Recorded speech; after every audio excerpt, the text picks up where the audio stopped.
നീ നീതിമാനാണോ? നിന്റെ തലമുറ തകർന്നു പോകാൻ എൻ്റെ ദൈവം സമ്മതിക്കില്ല.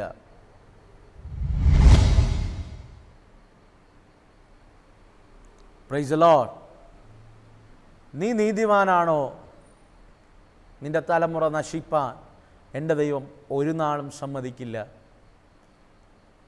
നല്ലൊരു പ്രഭാതം ഞാൻ ആശംസിക്കുകയാണ്. ജേണി വിത്ത് ഹോളി സ്പിരിറ്റ് എന്ന ദൈവിക സന്ദേശവുമായി നിങ്ങളുടെ അടുക്കൽ കടന്നു വരുവാൻ ദൈവം ഒരുക്കുന്ന വലിയ കൃപകൾക്കായി ഞാൻ എൻ്റെ ദൈവത്തെ സ്തുതിക്കുന്നു, സ്തോത്രം ചെയ്യുന്നു. ഈ പ്രഭാതത്തിൽ ദൈവം നൽകിയ ചെറിയൊരു ചിന്ത നിങ്ങളോട് കൈമാറി നിങ്ങൾക്ക് വേണ്ടി പ്രാർത്ഥിക്കാൻ ആഗ്രഹിക്കുക.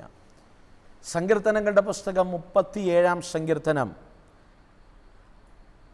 അതിൻ്റെ 25-ാമത്തെ വാക്യം ഇങ്ങനെ വായിക്കുന്നു: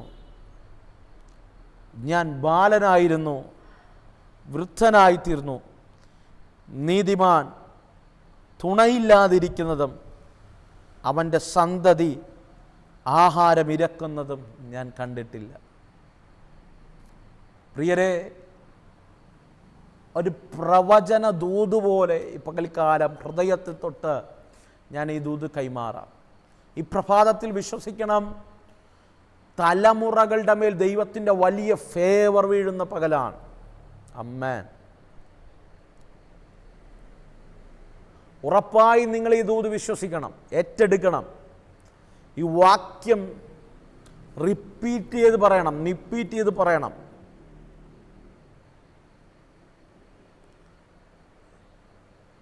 നീ ദൈവസന്നിധിയിൽ ഇന്നലകളിൽ വിശ്വസ്തയോടെ നിന്നില്ലേ?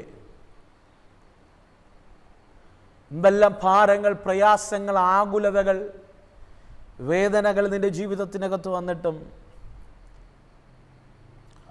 അവിടെയൊക്കെ ദൈവത്തെ മുറുകെ പിടിച്ച് നീ നിന്നില്ലേ?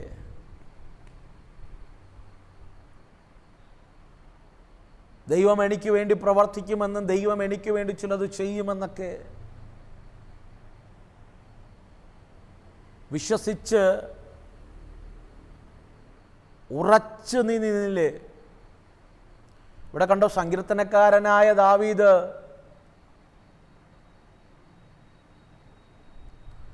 തൻ്റെ ജീവിതത്തിൻ്റെ അനുഭവത്തിൽ നിന്ന് എഴുതുന്നൊരു പദമാണ്, ഒരു വാക്യമാണ്.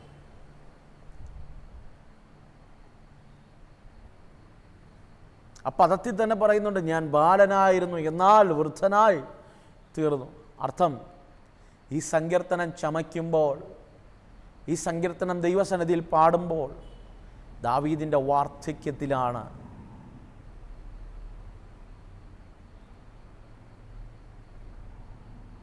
ഏറ്റവും കൂടുതൽ നന്നായി ദൈവത്തെ സ്തുതിക്കാൻ കഴിയുന്നത് വാർദ്ധക്യ അവസ്ഥകളിലാണ്. കാരണം നമ്മൾ ദൈവസന്നിധിയിൽ ദൈവത്തിൻ്റെ വിശ്വസ്തത അനുഭവിക്കാൻ കഴിഞ്ഞിട്ടുള്ളവരായിരിക്കും അവരിൽ പലരും. അതുപോലെ ദാവീദ് തൻ്റെ ജീവകാലത്ത് കണ്ടിട്ടില്ലാത്ത 3 കാര്യങ്ങളെപ്പറ്റി വേദപുസ്തകത്തിനകത്തുണ്ട്. ഞാൻ അതിലേക്കൊന്നും കടക്കുന്നില്ല. അതിലൊന്നാണ് നാം വായിച്ച വചനം. ആരാണ് പ്രിയരെ ദാവീദ്?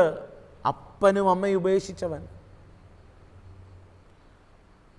അപ്പൻ നൽകിയ ആടുകളുമായി കാട്ടിൽ കിടന്നവൻ, കാട്ടിനകത്തും കിന്നരവായന മറക്കാത്തവൻ, ദൈവത്തെ മറക്കാത്തവൻ. ഇന്നിൻ്റെ സാഹചര്യം എന്തെന്നതല്ല വിഷയം കുഞ്ഞേ. നീയും ദൈവവുമായുള്ള ബന്ധം നഷ്ടപ്പെടാതെ ഏതോ വനാന്തരത്തിൻ്റെ അവസ്ഥയിലും, ഏത് ഒറ്റപ്പെടലിൻ്റെ അവസ്ഥയിലും, ഏതു ഞെരുക്കത്തിൻ്റെയും ഏത് വേദനാജനകമായ അവസ്ഥയിലും ദൈവമായുള്ള ബന്ധം നഷ്ടപ്പെടാതെ നീ സൂക്ഷിക്കുന്ന വ്യക്തിയാണെങ്കിൽ ഉറപ്പിച്ചോ, ഇന്നല്ലെങ്കിൽ നാളെ എൻ്റെ ദൈവം നിൻ്റെ ചരിത്രത്തെ തിരിക്കും. ആരെല്ലാം ഉപേക്ഷിച്ചാലും, ആരെല്ലാം മാറ്റി നിർത്തിയാലും, ആരെല്ലാം വിടക്കെന്നെണ്ണിയാലും, ഒരു നന്മയും നിൻ്റെ കണ്ണിൻ്റെ മുൻപിൽ ഈ പ്രഭാതത്തിൽ കണ്ടില്ലേലും പറയണം, അപ്പനും അമ്മയും എന്നെ ഉപേക്ഷിച്ചാൽ എൻ്റെ ദൈവം എന്നെ ചേർത്തുകൊള്ളും. എൻ്റെ ദൈവം എനിക്ക് വേണ്ടിയുണ്ട്. എന്നെ സഹായിക്കുന്ന ഒരു അപ്പനുണ്ട്. അങ്ങനെ കരഞ്ഞ ദാവീദിന് ലോകം റിജക്റ്റ് ചെയ്ത ദാവീദിനെ ദൈവം സെലക്ട് ചെയ്തു. അവൻ്റെ മേൽ അഭിഷേകത്തിൻ്റെ തൈലം പകർന്നു. അവനെ വലങ്കരം പിടിച്ച് കാട്ടിൽ കിടന്ന് അവനെ നാട്ടിൽ കൊണ്ടുവന്ന് അഭിഷേകം ചെയ്തു രാജസിംഹാസനത്തിനകത്തിരുത്തി. ഈ പകൽക്കാലം ആരോടൊക്കെ ദൈവം ഇടപെടുക, കുഞ്ഞേ, ചോർന്നൊലിക്കുന്ന വീട്ടിലായിരിക്കാം നീ ഇന്ന് കിടക്കുന്നേ. നല്ല ആഹാരം നിന്റെ മക്കൾക്ക് കൊടുക്കാൻ ഒരുപക്ഷെ മാതാവേ നിന്റെ കയ്യിൽ നന്മ കാണില്ല. നീ അധ്വാനിച്ചത് മുഴുവനും നഷ്ടപ്പെട്ടായിരിക്കും. ഒരു നല്ല വാക്ക് പറയാനോ ഒന്ന് ചേർത്ത് പിടിക്കാനോ ഉലകിൽ നിന്റെ കൂടെ ആരും കാണില്ല.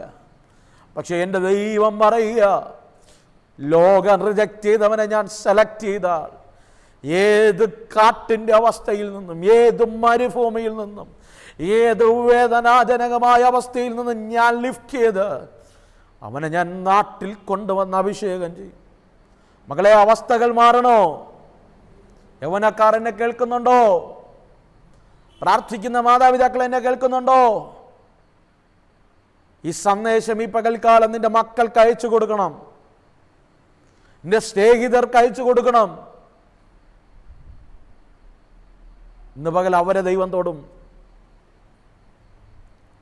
വചനം പറയുന്നു, ചരിത്രത്തെ തിരിക്കാൻ കഴിയുന്ന ഒന്ന് അഭിഷേകം. ദാവീദിന്റെ ചരിത്രം തിരിഞ്ഞത് കാട്ടിൽ കിടന്ന് അവരെ രാജസിംഹാസനത്തിൽ എത്തിച്ചത് അഭിഷേകമാണ്. അഭിഷേകത്തിന് വില കൊടുക്ക്, ദൈവകൃപയ്ക്ക് വില കൊടുക്ക്, ദൈവ സാന്നിധ്യത്തിന് വില കൊടുക്ക്. മറ്റെന്തിനേക്കാളും ദൈവത്തെയും ദൈവ സാന്നിധ്യത്തെയും കൊതിക്ക്. വചനം പറയുന്നു, നാട്ടിൽ കൊണ്ടുവന്ന് അഭിഷേകത്തെ കൈമാറി. അവിടം കൊണ്ട് തീർന്നില്ല. വചനം ഇങ്ങനെയാണ് പറയുന്നത്, പ്രിയരെ, അഭിഷേകം വീണവനെ രാജസിംഹാസനത്തിൽ കൊണ്ടിരുത്തി. അർത്ഥം, കാട്ടിൽ നിന്ന് നാട്, നാട്ടിൽ നിന്ന് കൊട്ടാരം. എൻ്റെ ചോദ്യം, ദാവീദേ, ഈ കഴിഞ്ഞ നീണ്ട വർഷങ്ങൾ, ഏകദേശം 70-ലധികം വർഷങ്ങൾ നീ ഒത്തിരി അനുഭവിച്ചില്ലേ? ഒത്തിരി കരഞ്ഞില്ലേ? ഒത്തിരി നിന്ദിക്കപ്പെട്ടില്ലേ? ഒത്തിരി അപമാനിക്കപ്പെട്ടില്ലേ? ഒത്തിരി വേദനിക്കപ്പെട്ടില്ലേ? അവിടെ നിന്നൊക്കെ ദൈവം നിന്നെ ലിഫ്റ്റ് ചെയ്തില്ലേ? ദാവീദ് അവസാനം പറയുന്നൊരു വാദമുണ്ട്. 2 ശമൂവേലിന്റെ പുസ്തകത്തിൽ നമുക്കിങ്ങനെ കാണാൻ കഴിയുന്നുണ്ട്. ദൈവമേ, ഇത്രത്തോളം കൊണ്ടുവരുവാൻ ഞാനും എൻ്റെ ഗ്രഹവും എന്തുള്ളൂ. അർത്ഥം, അത്രമാത്രം ദൈവം അവൻ്റെ ഗ്രഹത്തെ പണിതു. ദാവീദിനൊരു നഗരത്തെ ദൈവം പണിതു കൊടുത്തു. ഇതൊക്കെ തലമുറകളുടെ മേൽ അതുപോലൊരു ഫേവർ വെളിപ്പെടട്ടെ. തകർന്നുപോയ ജീവിതങ്ങളെ പണിയിട്ട് ശാപ. എൻ്റെ ചോദ്യം, ദാവീദേ, ഇത്രയും നീ മാനിക്കപ്പെട്ടു, നിന്റെ സിംഹാസനം ദൈവം സ്ഥിരമാക്കി, ശത്രുക്കളെ ദൈവം അടക്കി, നിന്റെ തലമുറകളെ ദൈവം സ്ഥിരമേ അനുഗ്രഹിച്ചു, മാനിച്ചു, ഉയർത്തി. നിനക്ക് ദൈവം ഒരു പട്ടണം പണിതു. ദൈവം നിനക്കൊരു പട്ടണം പണിയാൻ തന്നു. ആലയത്തിന് വേണ്ടിയുള്ളതെല്ലാം നീ ഒരുക്കി വെച്ചു. ഈ നല്ല ആയുസിൽ ഇത്രയും ദൈവത്തിൻ്റെ ഫേവറും അനുഗ്രഹവും നീ ചുമന്നിട്ട് ഈ ഭൂമിയിൽ, ദാവീദ് എന്നെ പറയുന്നുണ്ട്, ബാലനായിരുന്ന ഞാൻ ഇന്ന് വൃദ്ധനായത്. ബാല്യം മുതൽ വാർദ്ധക്യം വരെയുള്ള ആയുസിൻ്റെ നാളുകളിൽ ഈ ലോകത്തിലുള്ള പലതും ഞാൻ കണ്ടിട്ടുണ്ട്. കാട്ടിലുള്ളതിനെ ഞാൻ കണ്ടിട്ടുണ്ട്, നാട്ടിലുള്ളതിനെ ഞാൻ കണ്ടിട്ടുണ്ട്, കൊട്ടാരത്തിലുള്ളതിനെ ഞാൻ കണ്ടിട്ടുണ്ട്. പക്ഷേ ഇവിടെ എല്ലാം കണ്ടതിൽ വച്ച് ദാവീദ് പറയുന്നൊരു കാര്യമുണ്ട്, ഞാൻ കാണാത്തൊരു കാര്യം, നീതിമാന്റെ സന്തതി അപ്പമിരക്കുന്നത് കണ്ടിട്ടില്ല. നീ വിശ്വസ്തനാണോ? നീ വിശുദ്ധനാണോ? നീ ദൈവസന്നിധി നീതിമാനാണോ? നിന്റെ ഹൃദയം ദൈവസന്നിധിയിൽ പ്യുവറാണോ? നിലകളിൽ പാപം, നിലകൾക്കകത്ത് ചെയ്യാനുള്ള സാഹചര്യം ഉണ്ടായിരുന്നിട്ടും ദൈവം മതി എന്ന് തീരുമാനമെടുത്ത വ്യക്തിയാണ്. ദൈവം നിനക്ക് വേണ്ടി മാത്രമല്ല മാതാവേ, നിന്റെ തലമുറയ്ക്ക് വേണ്ടിയും ദൈവം കരുതുന്നവനാണ്.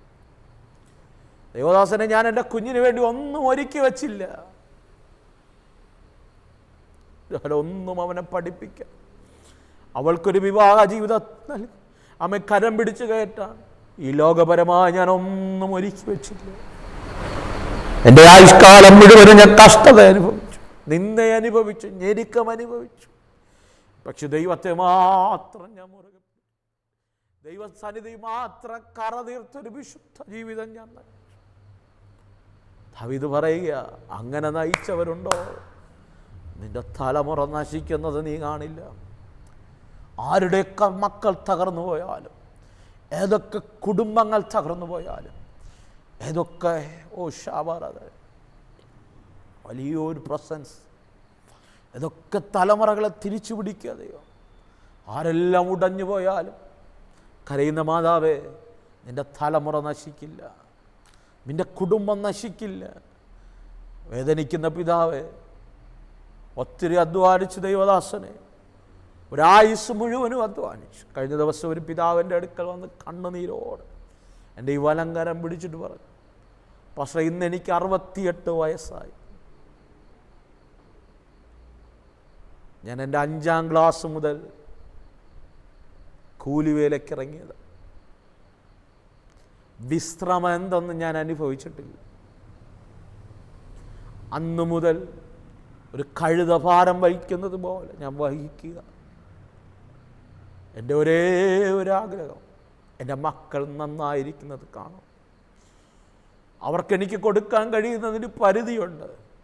പക്ഷെ പരിമിതിയില്ലാതെ അവരെ മാനിക്കാൻ കഴിയുന്ന ദൈവം അവരെ മാനിക്കുന്നത് എനിക്ക് കാണാം. യുവദാസനെ അധ്വാനിച്ച് അവരെ വളർത്തിയെന്നല്ലാതെ ഒന്നും എനിക്ക് അവർക്ക് വേണ്ടി ഒരുക്കാൻ പറ്റി. ഒന്നും എനിക്ക് അവർക്ക് വേണ്ടി ഒരു വാ പൊട്ടിയ പിതാവ് കരയുക.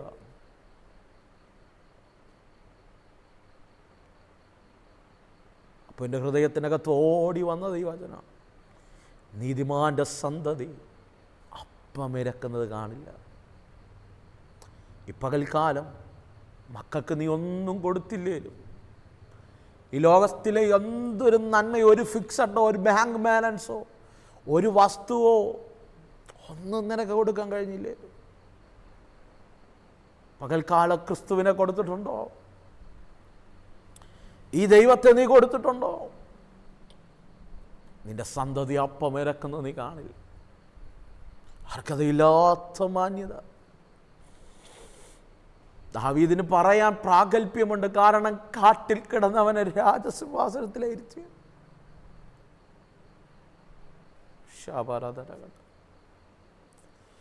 ഇപ്പൊ അതുപോലൊരു ഫേവർ ഏതൊക്കെ കൂടാരങ്ങളുടെ മേൽ വെളിപ്പെടും. മാതാവേ, നിന്റെ കണ്ണ് നിന്റെ തലമുറയുടെ നന്മ കാണും. പിതാവേ, നിന്റെ കണ്ണ് നിന്റെ തലമുറയുടെ ഭാവി കാണും. നിന്റെ തലമുറ രാജ്യങ്ങൾ സഞ്ചരിക്കുന്നുണ്ട്, പട്ടണങ്ങൾ കൈവശമാക്കും. നീ കാണും, നീ കാണും. നിനക്ക് ചെല്ലാൻ കഴിയാത്തടുത്ത് നിന്റെ തലമുറ ചെല്ലുന്നത്, നിനക്ക് നേടാൻ കഴിയാത്ത വിദ്യാഭ്യാസം അവർ നേടുന്നത്. അർഹതയില്ലാത്ത വസ്ത്രം ധരിക്കുന്നു, അർഹതയില്ലാത്ത ആഹാരം ധരിക്കുന്നു, അർഹതയില്ലാത്ത ദൈവത്തിന് വേണ്ടി നിൽക്കുന്നത്, അർഹതയില്ലാതെ ദൈവത്തെ സ്തുതിക്കുന്നു. നീ കാണും, നീ കാണും. നാളുകളിൽ നിന്റെ തലമുറ പറയട്ടെ, എൻ്റെ അപ്പൻ നീതിമാനായിരുന്നു, എൻ്റെ അപ്പൻ വിശ്വസ്തനായിരുന്നു, എൻ്റെ അമ്മ പ്രാർത്ഥിക്കുന്നവളായിരുന്നു, അതുകൊണ്ടാണ് എൻ്റെ ദൈവം എന്നെ ഞങ്ങളെ ഇത്രത്തോളം മാനിച്ചത്. പറയത്തക്ക രീതിയിലൊരു ദൈവപ്രവൃത്തി വെളിപ്പെടും. വിശ്വസിക്കുക, നീതിമാൻ്റെ സന്തതി അപ്പമിരക്കുന്നത് കാണില്ല. അപ്പനെ, ഈ നിമിഷം ഞാൻ ഈ ജനത്തെ ബ്ലസ് ചെയ്യുക. എന്നോട് കൂടെ ചേർന്ന് പ്രാർത്ഥിക്കുന്ന ഈ ജനത്തെ ഈ നിമിഷം ഞാൻ ബ്ലസ് ചെയ്യുക.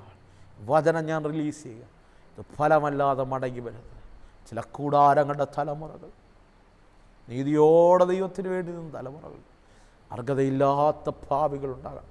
ചില കണ്ണുകൾ ഈ നിമിഷം നിറഞ്ഞൊഴുകുന്നുണ്ടപ്പോൾ അവരുടെ കണ്ണിൽ നിന്ന് കണ്ണുനീർ തുടച്ചു മാറ്റും. ഞാൻ ഈ ജനത്തെ ബ്ലസ് ചെയ്യുന്നു യേശുവിൻ നാമത്തിൽ തന്നെ. ആമേൻ, ആമേൻ.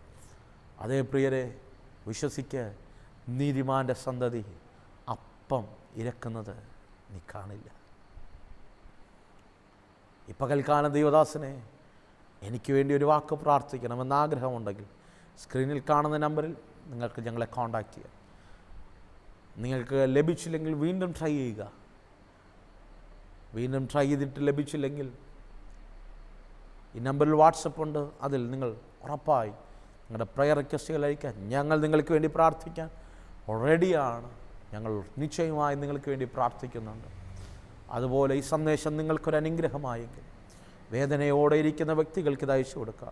അവരുടെ ജീവിതത്തിനും ഇതൊരു ബ്ലെസ്സിങ് ആയി മാറട്ടെ.